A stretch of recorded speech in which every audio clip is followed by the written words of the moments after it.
இருக்க எனக்கென்ன கவலை, எப்போதும் உன் பிள்ளை எனக்காய் உனக்கன்றோ கவலை. இயேசுவுக்கு பிரியமான அன்பு இறை உறவுகளே, நண்பர்களே, உங்களை சிறப்பாக இந்த புதிய நாளிலே சந்திப்பதிலே மிகுந்த மகிழ்ச்சி. நம் ஆண்டவர் இயேசு கிறிஸ்து இந்த புதிய நாளை ஒரே ஆசீர்வாதத்தின் நாளாகவே கொடுத்திருக்கிறார். முகமலர்ச்சியோடு நம்பிக்கையோடு இயேசுவோடு இணைந்து இந்த நாளை பயணிக்க செய்வோம். பிரியமானவர்களே, சிறப்பாக இன்று வெள்ளிக்கிழமை இயேசுவினுடைய இதயம் இரக்கம் நமக்கு என்றுமே இருக்கிறது. நமது குடும்பத்தின் தலைவராக அரசராக நம் ஆண்டவர் இயேசு கிறிஸ்து நம்மை வழிநடத்துகிறார்.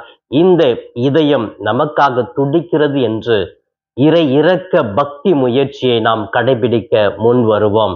பிரியமானவர்களே, சிறப்பாக இன்று நம்முடைய தாயாம் திரு அவை போர்ச்சுகல் நாட்டு புனித எலிசபெத்தினுடைய திருவிழாவை கொண்டாடுகிறது. இந்த எலிசபெத் இறைவனுடைய ஐக்கியமான ஒரு வாழ்வு, இறைவனுடைய நம்பிக்கையான ஒரு வாழ்வு, இறைவனுக்காக பணி செய்யக்கூடிய ஒரு வாழ்வை வாழ்ந்தவர். எனவே இப்படிப்பட்ட இந்த புனிதரையுடைய நல்ல பண்புகளை இன்று நாம் எடுத்துக்கொண்டு நல்ல விஷயங்களை செய்து இறை பிரசன்னத்தோடு இறைவனுக்காக வாழ முயற்சிப்போம். பிரியமானவர்களை, சிறப்பாக இன்றைய மன்னா என்ற இந்த நிகழ்ச்சியிலே இன்று நம்முடைய தாயாம் திரு அவையும் நம் ஆண்டவர் இயேசுவும் நமக்கு கொடுக்கிற இன்றைய மன்னா மத்தேயு நற்செய்தி 9ஆம் அதிகாரம் 9-13 முடிய பகுதிகள். பிரியமானவர்களே, இந்த பகுதியை நான் வாசிக்கிற பொழுது எனக்கு பெரிய பெரிய சிந்தனைகள் வருகிறது. பாருங்க, இயேசு எப்படிப்பட்ட மனப்பான்மையோடு இருக்கிறார், எப்படிப்பட்ட நல்ல குணத்தோடு இருக்கிறார். இந்த குணம் யாருக்குமே இதுவரை வந்தது கிடையாது. எப்படி இயேசுவுக்கு மட்டும் இப்படிப்பட்ட ஒரு நல்ல பண்பு வருகிறது என்றெல்லாம் நான் ஆழமாக சிந்திக்கிறேன். ஆனால் நம்முடைய வாழ்க்கையில் கூட இப்படிப்பட்ட சிந்தனைகள் நம்முடைய வாழ்க்கையில் வருவதும் கிடையாது. அப்படிப்பட்ட பாவிகளை பார்த்தால் நாமும் அந்த இரக்கத்தை காட்டுவது கிடையாது. இயேசு கிறிஸ்து இன்றைய மன்னாவிலே சிறப்பாக மத்தேயுவை அழைக்கிறார். மத்தேயுவை அழைத்து அப்படியே போறாரு. அவர் சுங்க சாவடியில வரி வசூலிப்பவர். இந்த மத்தேயு எப்படிப்பட்டவர் எல்லாருக்குமே தெரியும். சுங்க சாவடியில் இருக்கிறவங்க, அந்த வரி வசூலிக்கிறவங்க எல்லாம் என்ன வேலை செய்யறவங்க? அரசனுக்காக வேலை செய்யறவங்க. அப்ப அரசனுக்கெல்லாம் வேலை செய்யற எல்லாருமே மக்களுடைய எதிரி. அப்ப இந்த மத்தேயு அந்த பணி தான் செய்யறாரு, அவருடைய வருமானத்துக்காக செய்யறாரு. அவர் எல்லாமே ஒதுக்கிட்டு இருந்தாங்க. அவர் எங்க போனாலும் அவரை ஒரு மாதிரி ஏளனமா பார்த்தாங்க. ஐயோ, இவன் திருடி தின்றவன், இவன் பாவி அப்படின்னு சொல்லி எல்லாமே ஒதுக்கி அவனை வெறுத்து தான் வாழ்ந்தாங்க. ஆனா இயேசு மத்தேயு அப்படியே போறாரு, அழைக்கிறாரு, அவங்க வீட்டுல போயிட்டு அமர்ந்து சாப்பிடுகிறார். இந்த நிகழ்வு மற்ற மக்களுக்கு பெரிய ஆச்சரியமாக இருக்கிறது. எப்படி நம்ம இப்படிப்பட்ட மக்களை எல்லாம் வெறுத்து வாழ்ந்தோமே, இயேசு இவங்க கூட பேசுறாரு. அது மட்டும் இல்ல, தன்னுடைய சீடர்களையும் அங்கேயே கூட்டிட்டு போயிட்டு அவங்க வீட்டுல உணவு கூட அருந்துறாரு. எப்படிப்பட்ட மனுஷனா இவர் இருப்பார் அப்படின்னு சொல்லிட்டு புலம்ப ஆரம்பிக்கிறார்கள். இதையெல்லாம் இயேசு உள்வாங்கி சிந்தித்து கொண்டே இருக்கிறார். எனவே சிந்தித்து அவர்களுக்காக சொல்லுகிறார், நான் எதுக்காக உங்களுக்கு தெரியுமா?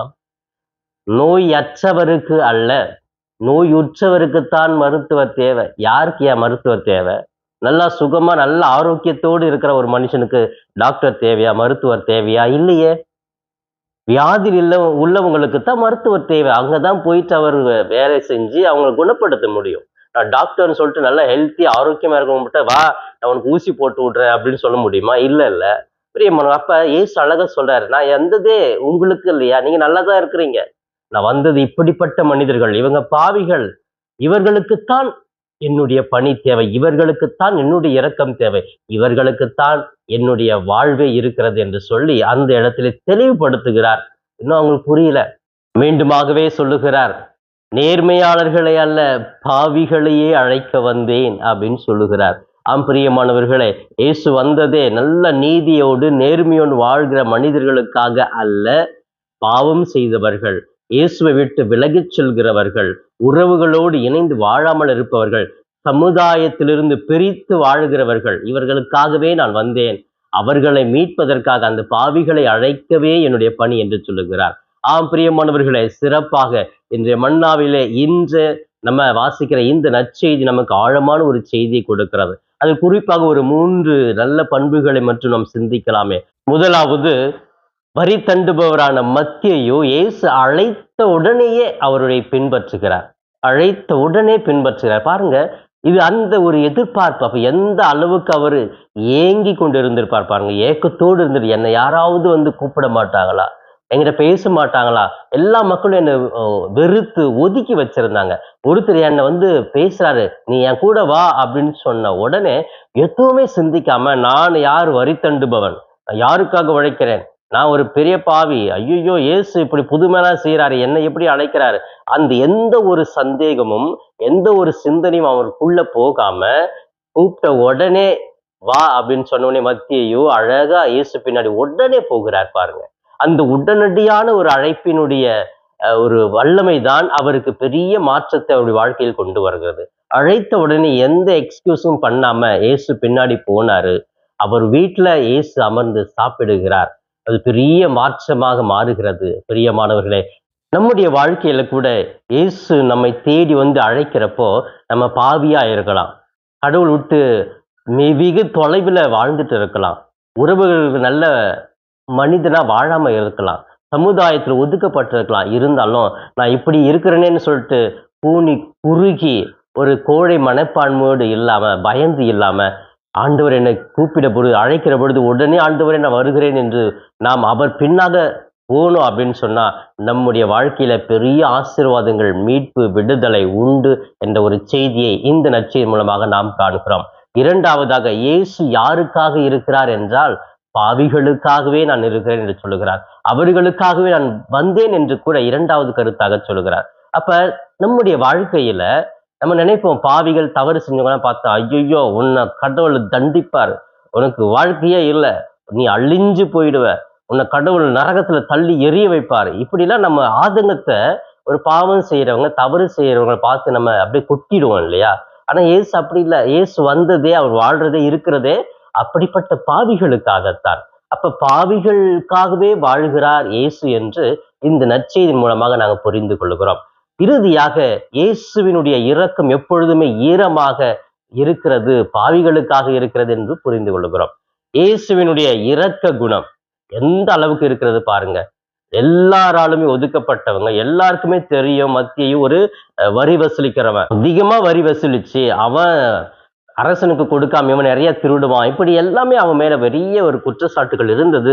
மக்கள் எல்லாம் ஒதுக்கி இருந்தால் கூட இயேசுவினுடைய இரக்கம் பாருங்க இப்படிப்பட்டவர்களுக்காக இருந்தது என்பதை இந்த நற்செய்தியிலே புரிந்து கொள்ளுகிறோம். பிரியமானவர்களே, இயேசுவினுடைய இரக்கம், யாரெல்லாம் இயேசு விட்டு விலகி வாழ்கிறார்களோ, பாவத்திலே சூழ்ந்து இருக்கிறார்களோ, பல்வேறு அடிமைத்தன வாழ்வில் இருக்கிறார்களோ, அவர்களுக்காகவே இதயம் துடித்து கொண்டிருக்கிறது.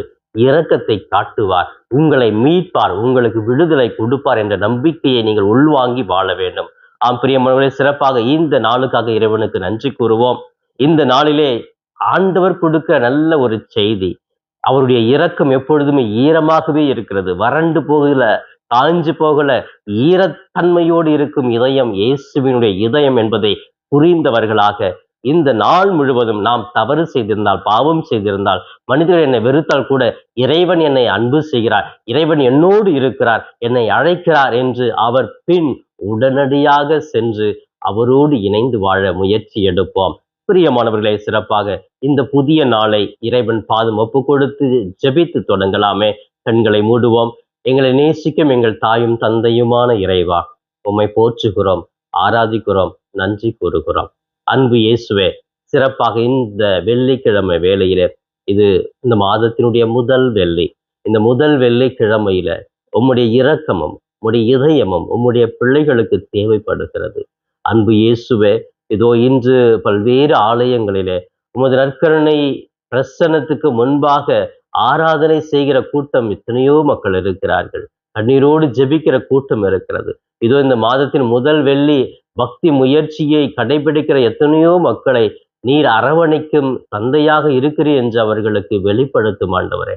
உம்முடைய இரக்கம், உம்முடைய அன்பு, உம்முடைய பராமரிப்பு தேடி வருகிற ஒவ்வொரு பிள்ளைகளும் நீர் கைவிட்டு விடாதையும், கண்ணின் கரு விழியை போன்று ஒவ்வொரு பிள்ளைகளும் நீர் தாங்கிக் கொள்ளும், சுமந்து கொள்ளும், அவருடைய கண்ணீரை துடைத்திரளும், மன வேதனையை நீக்கியறலும், உறவுகளுக்கு மத்தியிலே இருக்கும் விரிசல்களை நீக்கி ஒற்றுமையோடு வாழ கிருபை செய்யும்.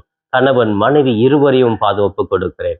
நல்ல உறவுகளோடு, நல்ல புரிதலோடு, நல்ல அன்போடு அவர்கள் விட்டு கொடுத்து ஏற்றுக்கொண்டு வாழக்கூடிய நல்ல பக்குவத்தையும், குடும்பத்திற்கு அவர்கள் ஒரு பெரிய சான்றுகளாக இருக்க அவர்களை ஆசீர்வதிப்பீராக. குடும்பத்திலே பிள்ளைகளை ஆசீர்வதியும், படிக்கிற பிள்ளைகளை ஆசீர்வதியும், இளம் பிள்ளைகளை ஆசீர்வதியும், திருமணத்திற்காக ஆயத்தமாக இருக்கிற பிள்ளைகளை ஆசீர்வதியும். நல்ல உடல் உள்ள ஆரோக்கியத்தை கொடுத்து நல்ல ஒரு எதிர்காலத்தை கொடுத்தரலும். அன்பு தெய்வமே, குடும்பத்திலே கடன் பிரச்சனை இருக்கிறது, வறுமையில் இருக்கிறார்கள், தேவையான வாழ்வாதாரம் இல்லை என்று ஏங்குகிற கண் கலங்குகிற ஒவ்வொரு பிள்ளைகளையும் ஆசீர்வதியும். வீதிகளிலே ரோட்டு ஓரங்களிலே ஆண்டவரே எதுவுமே இல்லாமல் மற்ற மக்களுடைய உதவிக்காக ஏங்கிக் கொண்டிருக்கிற அவர்களுக்கு உதவிக்கரம் நீட்டுவீராக. அவர்களுக்கு தேவையான அன்றாட உணவையும் அன்றாட வாழ்வாதாரங்களையும் கொடுப்பீராக. இன்னும் உழைக்கிற ஒவ்வொரு உழைப்பாளர்களையும் ஆசீர்வதியும். விவசாயம் செய்பவர்கள், சிறு தொழில் செய்பவர்கள், இன்னும் நல்ல நல்ல பெரிய பெரிய கம்பெனியில் வேலை செய்கிறவர்கள், அரசு துறையில் வேலை செய்கிறவர்கள், கல்வி பணி செய்கிற ஒவ்வொரு ஆசிரியர்கள், பேராசிரியர்கள் அனைவரையும் ஆசீர்வதியும். வெளிநாடுகளிலே குடும்பத்தை விட்டு, பிள்ளைகளை விட்டு, கணவன் மனைவியை விட்டு என்று எல்லாம் வெறுத்து வாழ்கிற, குடும்பத்தின் வளர்ச்சிக்காக அயராது உழைக்கிற, வெளிநாட்டில் வேலை செய்கிற ஒவ்வொரு பிள்ளைகளுக்கும் நல்ல நிம்மதியை, அமைதியை, உழைக்கக்கூடிய ஆற்றலை, பயண வேளையிலே பாதுகாப்பை கொடுத்திரலும். நன்றி இயேசுவே. இந்த நாள் முழுவதும் எங்களோடு இருந்து எங்களை வழிநடத்த போகிற கிருபைக்காக நன்றி கூறுகிறோம். இவையெல்லாம் எங்கள் ஆண்டவரும் மீட்பெருமான இயேசுவின் இணையற்ற நாமத்தில் ஜெபிக்கிறேன் என் ஜீவனுள்ள நல்ல பிதாவே. ஆமேன், ஆமேன். பிரியமானவர்களே, இந்த நாள் இனிய நாளாக, இறை அருளை நிறைவாக பெறும் நாளாக இருக்க வாழ்த்துகிறேன். உங்கள் ஒவ்வொருவருக்காகவே சிறப்பாக இயேசுவினிடத்திலே ஜெபிக்கிறேன். இயேசுவுக்கே புகழ், மரியே வாழ்க.